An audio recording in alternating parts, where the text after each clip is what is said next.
On this channel, we've seen many designs get rejected. Normally, a lot of these designs will be mentioned in an existing video where I'm covering something that actually goes on to get built.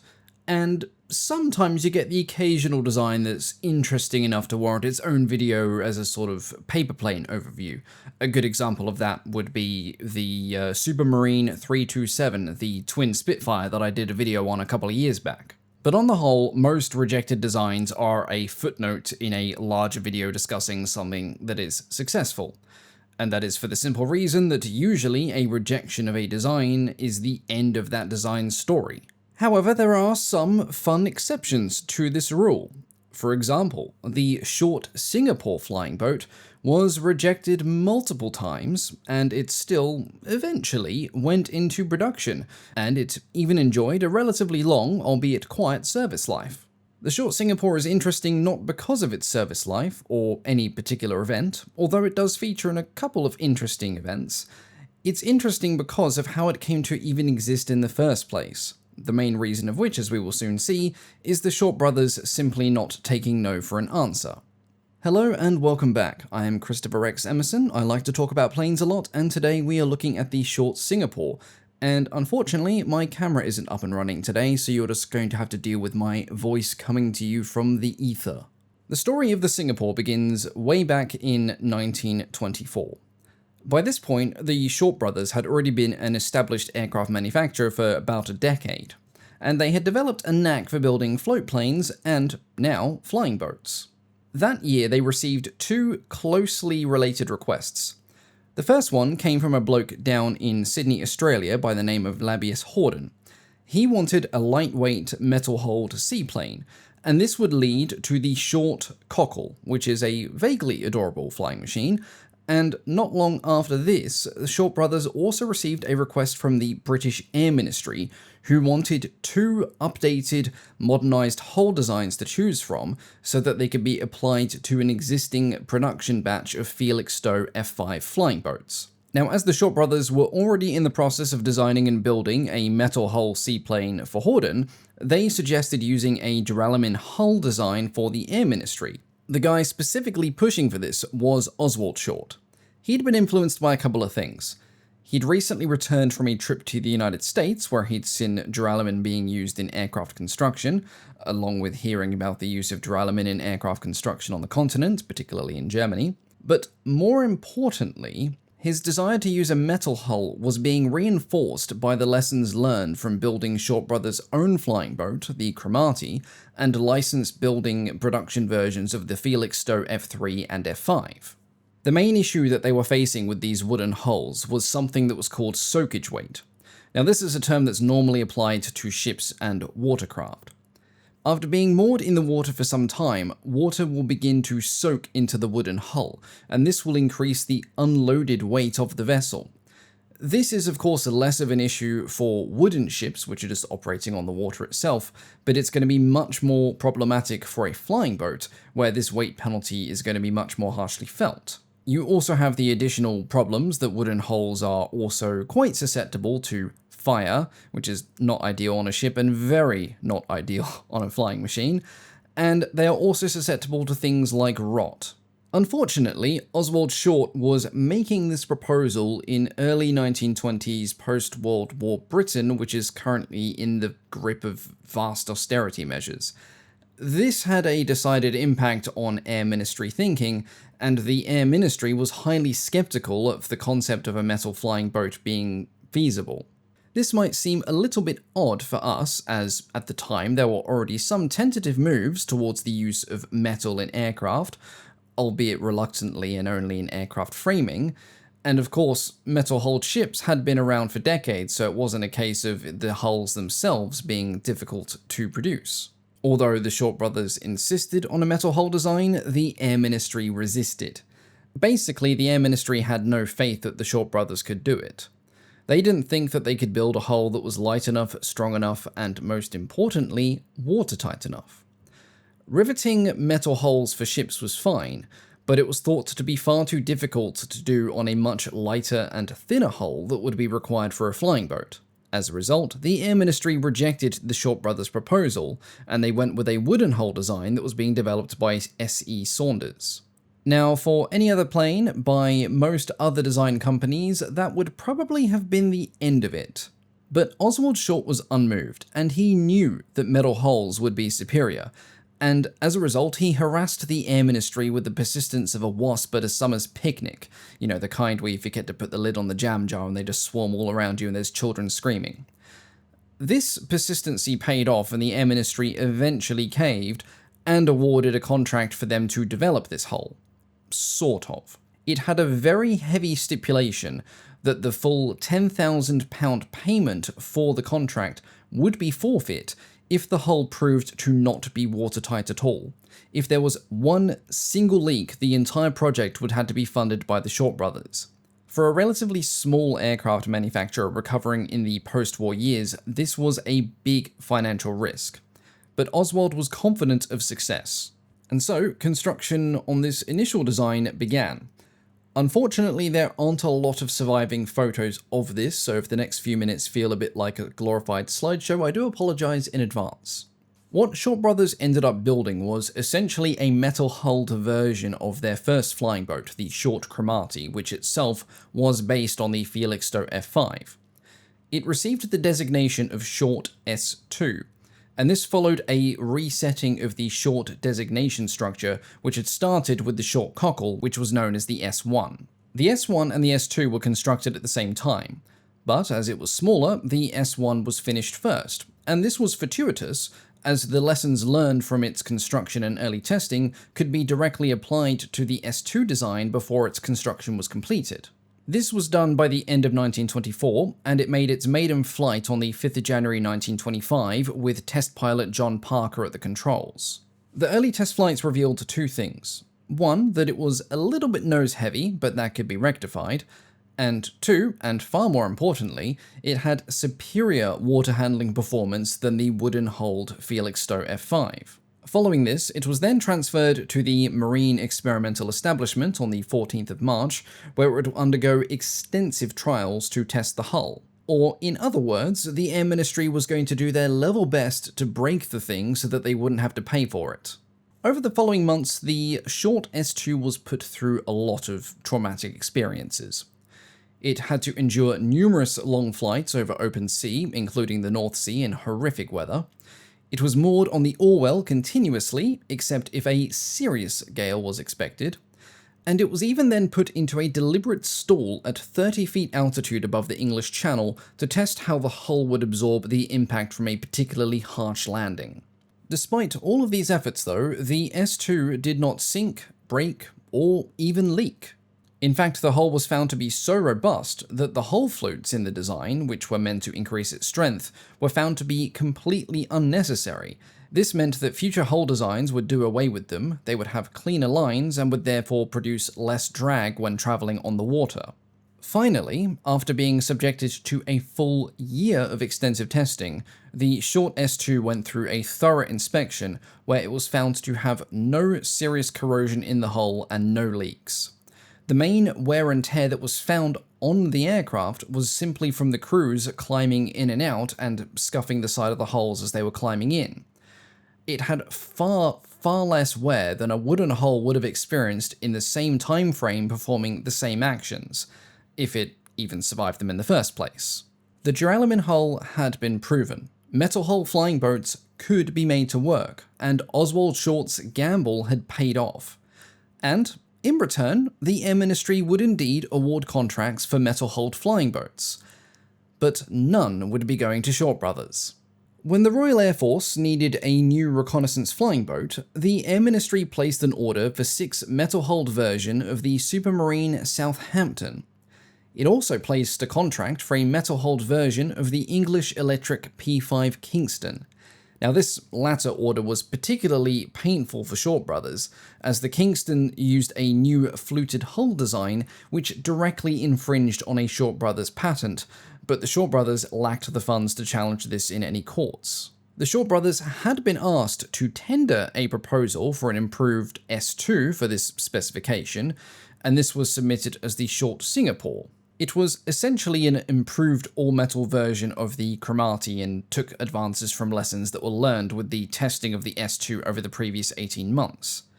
But after submitting the proposal, weeks passed and the Short brothers heard nothing. Eventually, Oswald Short phoned up the director of the Directorate of Technical Development, only to learn that the proposal had been rejected in favour of a design by Blackburn, and nobody had bothered to tell them. So, to recap so far, Oswald Short and the Short brothers had taken a huge gamble in designing and building the Short S2, and so far, everyone else but them was reaping the rewards. Unsurprisingly, this only served to further inflame the persistence and stubbornness of one Oswald Short, and he ordered his no doubt concerned works manager to immediately order all materials that would be required to build the Singapore.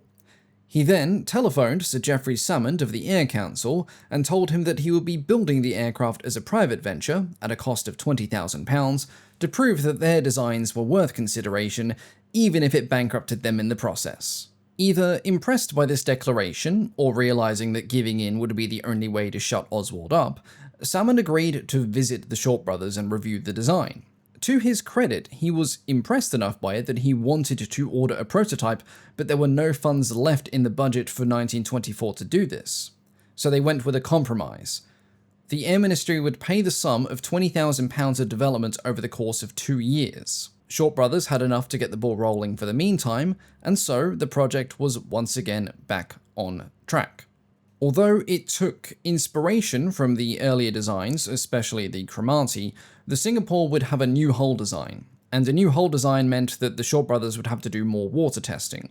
Unfortunately, they couldn't get enough access to the existing water tanks they had been renting, so they decided to build their own, and they eventually built a 350-foot-long water tank next to their main workshop. Testing on the new hull design reconfirmed that the flutes could be removed from the hull to save weight without sacrificing strength, but this unfortunately upset Short brothers' chief designer, Weber, who had designed the flutes in the first place, and he left to go and work for Armstrong Whitworth. He was replaced by Arthur George, who'd been with the company since the beginning, and after some initial hesitation, he took over, and the Singapore would be the first of many designs that would bear Arthur George's name over the following decades. The Singapore made use of a recently patented short-designed hull shape. This was essentially a conical frustrum of varying pitch. Now, if you don't know what that is, it's basically a cone with the pointy end chopped off, elongated and slightly twisted in this case, hence the varying pitch. Both the structure of the hull and the wings would utilize all-metal construction. Specifically, the wings were an unequal span biplane that made use of duralumin box spars and a mix of Warren girder ribs or duralumin tubing. The hull, of course, was covered in metal sheeting, but the wings would use a mix of fabric and aluminium dope. The power plant for the original Singapore was to be a pair of Rolls-Royce Condor 3s. These were liquid-cooled V12s that put out around 675 horsepower each, and they were installed in a set of monocoque nacelles that were mounted between the wings, and quite streamlined for their time, although the radiator at the front does somewhat take away from it. The crew complement, as this was to be an aircraft for the RAF, was to be between 5 and 7. This would include 2 pilots, a navigator, a wireless operator, and it appears, according to most sources, at least 2 gunners. Some sources only list 1 gunner, but the majority seem to say 2 for the original Singapore 1. Each gunner had available to him a single Lewis gun that was mounted on a scarf ring, and a healthy reserve of ammunition. Because the hull was so strong, it was relatively clear of internal obstructions other than the normal bulkheads that you would expect. Because of this, you have a lot of internal space for storage and your crew. As such, the Singapore would be outfitted with a lot of creature comforts, including a full-on galley and even a small lavatory near the back. It also had space for sleeping arrangements of 2 bunks, and additional storage for weapons, medical supplies, a spare set of propellers, and oars and a dinghy in the event of an emergency ditching at sea. Now, for those of us familiar with flying boats, that might seem like fairly standard equipment, particularly when compared with the aircraft that we see in the lead up to and during the Second World War. But in the mid to late 1920s, this was considered very luxurious. After a relatively quick construction period, the Singapore was completed in the summer of 1926, and it made its maiden flight on August the 17th. Unfortunately, this first flight was cut short because the port engine cowling decided it didn't want to be part of the plane anymore, and came free and took out the air screw on the way into the sea.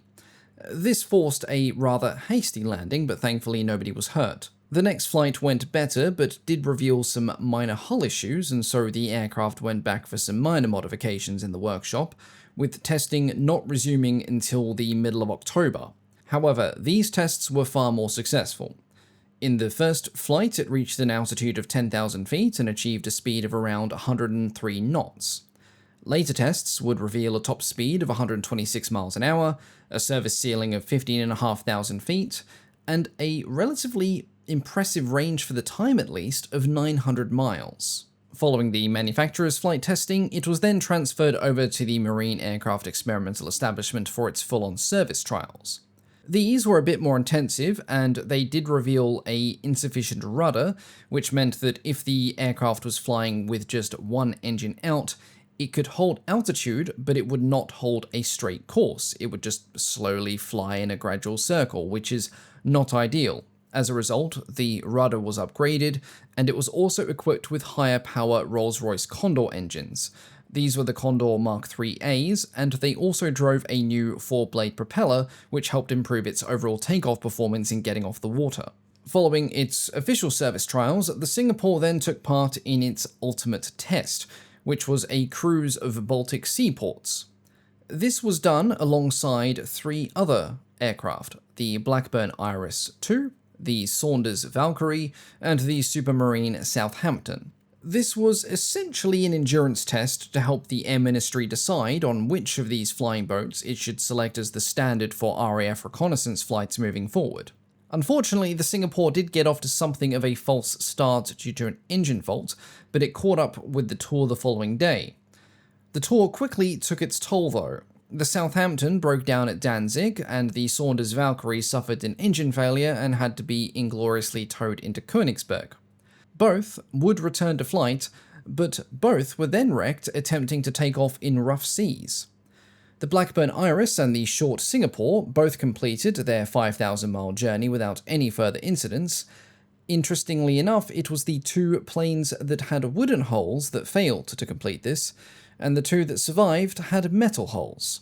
Oswald Short was once again being proven correct.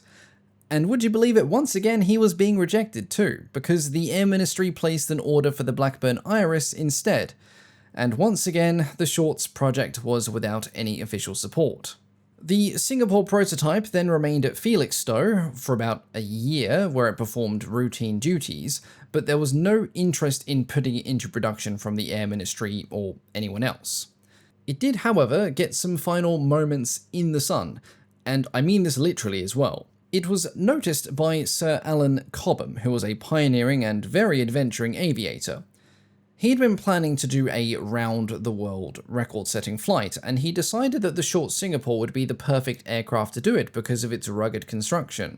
However, during the planning of the route, after speaking with Short Brothers, he realized that even with the Singapore's relatively good range, it wasn't good enough for the longest legs of the journey. Cobham therefore switched plans. Instead, he was going to take the Short Singapore on a service flight around the coastlines of Africa. He was going to be doing this on behalf of Imperial Airways that were scouting out locations to build bases on British territories down there for their Imperial air routes, specifically those connecting Britain with South Africa, but also finding midway points for a much longer planned route that would eventually connect Britain with Australia. At this point, the Short Singapore, though, was Air Ministry property, and they refused to lend it to them for free. Eventually, they agreed to loan the Singapore back to its designers, Short Brothers, and it was insured for £12,000. This and other costs would result in the entire trip having an estimate cost budget of around £20,000, which was quite a lot for the time. This was eventually raised by Sir Charles Wakefield, the Short Brothers, Rolls-Royce, and a couple of other minor sponsors. With the money secured, the Singapore was modified for the harsher African climate, and it eventually took off in November of 1927, crewed by 7 people, including Cobham himself. Now, this entire adventure deserves a video on its own, but for the sake of keeping this video here to a relatively brief length, I'm just going to summarize. The trip was a success, and that was despite gales, heavy storms, and repeated damage, including a near wrecking at Malta. Finally, the Singapore returned home to its moorings on the Medway on the 11th of June 1929, having covered 23,000 miles in 330 hours of total flight time. As a testament to its durability, specifically its hull's durability, the Singapore then went straight back to work with the Air Ministry, who were using it as a testbed for the Rolls-Royce Buzzard. But moreover, the African Survey Tour had impressed the Air Ministry, and in 1928, the Shaw brothers were invited to submit a proposal for a new specification for a long-range flying boat. In fact, it was an old specification that had been cancelled after the whole Baltic affair where 2 of the 4 planes sank, but had then been revived after the affair involving Cobham flying the Singapore around the entire coastline of Africa without drowning. In short, the specification called for a maritime patrol flying boat that should be smaller than the Blackburn Iris, but more seaworthy than the Supermarine Southampton, and it was to be powered by 3 engines. These were either to be Bristol Jupiter Radials or the Rolls-Royce Kestrel V12. Eventually, the ministry received several proposals. Saunders Roe and Supermarine both proposed Jupiter-engined Sesquaplanes. Blackburn proposed a monoplane powered by 3 Kestrel engines, and Short initially proposed a military version of their new Short Calcutta transport. This would eventually evolve into the Short Rangoon maritime patrol aircraft. But Short brothers eventually put in a second proposal sometime after this, which was essentially an upgraded version of the Short Singapore, but instead of featuring 2 Kestrel engines, it featured 4. These were arranged in 2 nacelles in a tandem push-pull configuration, so 1 in front, 1 at the back. So the Air Ministry, awash with proposals from various manufacturers, did of course the one thing that we now expected them to do, and that was grant a prototype order to every manufacturer except for the Short brothers. This rather understandably enraged Oswald. He supposedly had some rather heated words with the Air Ministry. These arguments included him stating he had never failed to meet a target, he had never delivered a failed prototype, and his competitors, in contrast, had used thousands of pounds of taxpayer money on a litany of failed projects, like the Beardmore and Flexible, for example.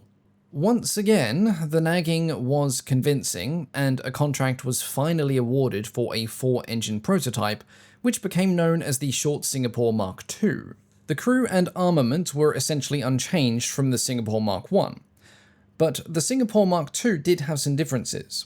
With the specification, there was a requirement that the wingspan couldn't exceed 90 feet. Because of that, the upper wing was shortened from 93 feet, and the lower wing was lengthened. There was also a lot of effort made on reducing drag to improve performance and engine efficiency. The engine nacelles were now mounted on a single pair of struts, with only a single pair of horizontal struts supporting them, and a large single vertical stabilizer was used instead of the trio that you would see on the design of the Singapore Mark I. The chine struts under the lower wings were also removed, and these were replaced by strengthened wing roots. The result was overall a much cleaner looking design, at least for a biplane, and it was hoped that this would translate into better performance down the line. As it turned out, they had got it mostly correct. The Mark II Singapore took its maiden flight on the 27th of March 1930. The first flight was aborted shortly after takeoff due to issues with throttle, but subsequent flights didn't have any real issues to report. There were some things that needed changing though. Performance overall had improved, but the aircraft was found to have quite poor yaw handling. As a result, the tail was redesigned and the 3 vertical tail fins were added back. They also added a 3rd gunner station to the extreme end of the tail, and also equipped the Singapore Mark II with improved engines. These were the Kestrel Mark II for the tractor engines and the Kestrel Mark III for the pusher engines. These are essentially the same engine, they are just configured for the different configuration. Following its initial flight tests, the Mark II then went on to complete its pre-service trials, which led to 2 further modifications. Firstly, the engines had larger radiators to cope with tropical climates, and secondly, the pilots were now blessed with an enclosed cockpit to also help with tropical climates in terms of keeping out insects and dust and sand and those other fun things you don't want in your cockpit, but it would also prove beneficial in cooler climates as well. Finally, in preparation for series production, the now well-tested Singapore Mark II was lifted up with a crane and dropped into the water about 16 times from varying heights of 2 to 14 feet to test the impact loads on the hull and on the wings. Supposedly, the maximum recorded loading on the wings was 11 Gs. This resulted in local buckling but no significant failures, and the aircraft was considered to have passed. Following some minor improvements to improve the wing structure, the Singapore Mark II was, at last, accepted by the Air Ministry and not rejected, and this final version of the Singapore Mark II would become the standard for the first production batch of the Singapore Mark III. Initially, a pre-production order of 4 aircraft was placed in 1933, and the first of these flew in the middle of June 1934. Following service trials, a further order of 9 Singapore Mark IIIs was placed, but these were powered by much more powerful engines. These were the Kestrel Mark 8 and Mark 9, which produced a much more impressive 700 horsepower, which was an increase of over 200 from the previous power plants, significantly improving the type's performance and takeoff capabilities. By the time the production of these 9 aircraft was complete, 2 more orders, totaling 20 additional aircraft in total, had been placed. 13 years after the project's inception, Oswald Short's persistence had finally paid off, and this thing was being built in numbers. Unfortunately, it had taken so long for him to convince the Air Ministry that his company's design was in fact a good design that the type was pretty much obsolete as soon as it entered service. But, happily for Shaw Brothers, and unhappily for the rest of the world, geopolitics intervened. As the mid-1930s became the late 1930s, British rearmament accelerated for a variety of fun geopolitical reasons. This extended what might have been a very short service life for the Singapore, and it would find itself used at home and in far-flung theatres. In the years immediately preceding the Second World War, the Singapore enjoyed a solid, if wholly unremarkable, career.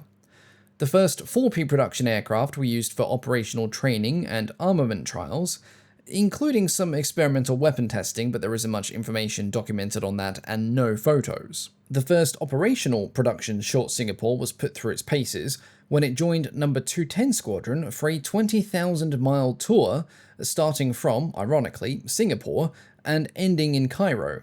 203 Squadron would become the first fully equipped unit to use the Singapore, which would replace the existing Short Rangoon. Singapore's would soon equip 7 squadrons, replacing various older patrol aircraft, including the Supermarine Southampton and the Blackburn Iris, which had been originally ordered in favour of the Singapore's earlier iterations. Other than a few early failures, the Singapore 3s served with very few incidents. During this time, they patrolled the various oceans and waters, they surveyed mail routes, they deterred raiders, and they even performed the duty of carrying some coal between HMS Fowey and HMS Deptford. Although it should be noted that both were oil-burning ships, and this was the coal that was there to supply the galley and keep the crew fed and, not mutinous.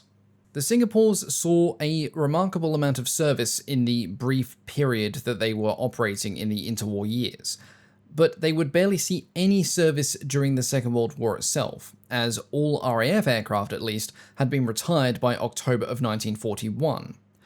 But 4 were transferred to the Royal New Zealand Air Force in August of 41, and they served with No. 5 Squadron that was based on the island of Fiji.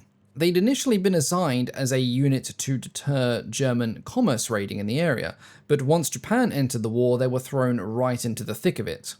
They conducted numerous patrols and air-sea rescues, and even had a couple of encounters with Japanese warships, specifically assisting in either the sinking or outright sinking of a Japanese submarine, depending on, again, what sources you read. They remained in service with No. 5 Squadron for almost the rest of the war, not being replaced by PBY Catalinas until mid-1945. For a design that essentially hails from almost 20 years earlier, that's not bad at all. But all in all though, the Singapore's story is not remarkable for its service history, because it isn't, but for the fact that it had actually had a service history at all after being rejected so many times from its initial concept to pretty much the final production version. This was an aircraft that would not have been built, and certainly would not have entered production, if it wasn't for the determination, or bloody-minded stubbornness, call it what you will, of Oswald Short. And its biggest legacy has to be the fact that it was the machine that proved that metal hull flying boats were viable. In doing so, it would pave the way for many amazing flying boats to come, including many more that were built by the Short brothers, like the Short Empire and the Short Sunderland. But that is a story for another day.